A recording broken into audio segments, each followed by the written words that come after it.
তো দেখো বন্ধুরা, এখন বাজে 4:15 হয়েছে। তো আমি একটু আলু কেটে রাখছি। ছেলে এখানে মুড়ি খাচ্ছে চামচে করে।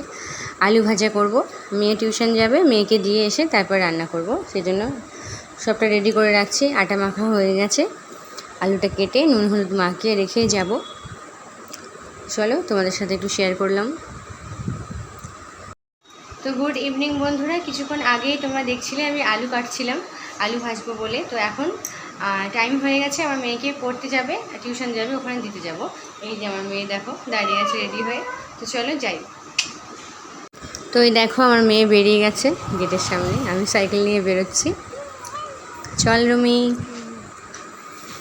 ঘরের ভিতরটা এত গরম না, বাইরে এত সুন্দর লাগে ওয়েদারটা, মনে হয় যেন বাইরেই থাকি কিছুক্ষণ, কিন্তু কিছু করার নেই, কাজের জন্য চটপট করে সব কাজ করতে হবে।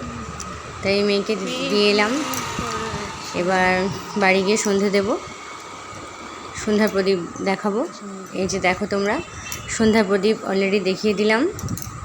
তো এবার একটু রান্নার দিকে যাব, রান্না কমপ্লিট করব।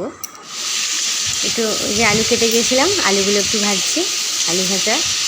আর এখানে রুটি হবে, আটা মেখেছি, করা আছে, সবটা রেডি। চলো দেখো, আলুটা প্রায় ভাজা হয়ে গেছে, পাশে রুটিটাও করে নিচ্ছি। রুটি খুব ভালো পারি না আমি করতে, আর ঠিক মতো বেলতেও পারি না, তবু চেষ্টা করি আর কি।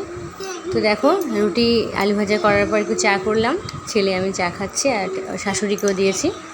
চলো সাবস্ক্রাইব করে রেখো এরকম ব্লগস।